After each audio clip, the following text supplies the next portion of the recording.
Hi mga idol, ito pong gagawin ko, huwag ninyong gagayahin.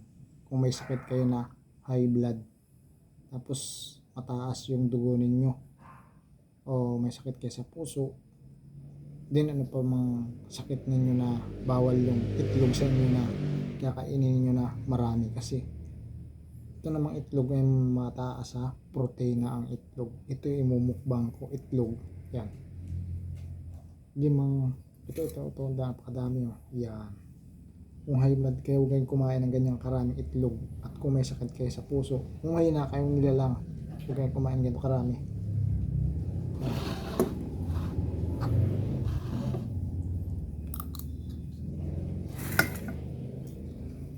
Hmm.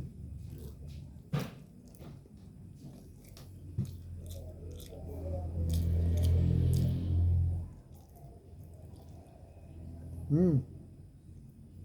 Sarap. Sarap. Walang asin. Hmm.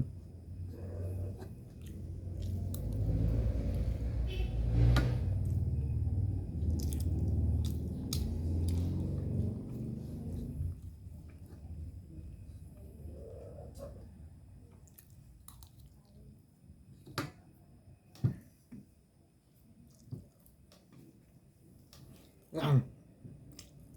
Huwag kayong kakain ng itlog kung high blood kaya na madami. Lalo kayo mga high blood kung kumain ka na maraming itlog. Pero kung kayo puyat, pwede kayong kumain ng malasadong itlog, ng palakas ng katawan niya, itlog na malasado. Lalo na yung native na manok. Hmm.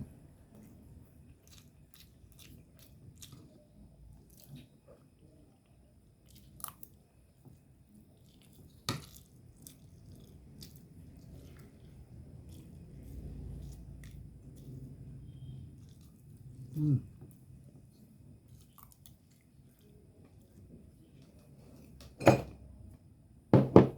Tapos inuman natin ng hinebra. Hmm. Kaya kaunting tagay lang, kung bawal sa inyo hinebra, huwag kayong iinom. Masarap ito.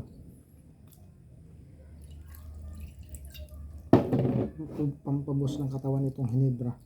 Nakaka-relax ng katawan. Pero kung bawal sa inyo, may sakit sa puso, asthma, at ano pa bang uri ng sakit, huwag kayong iinom ng hinebra.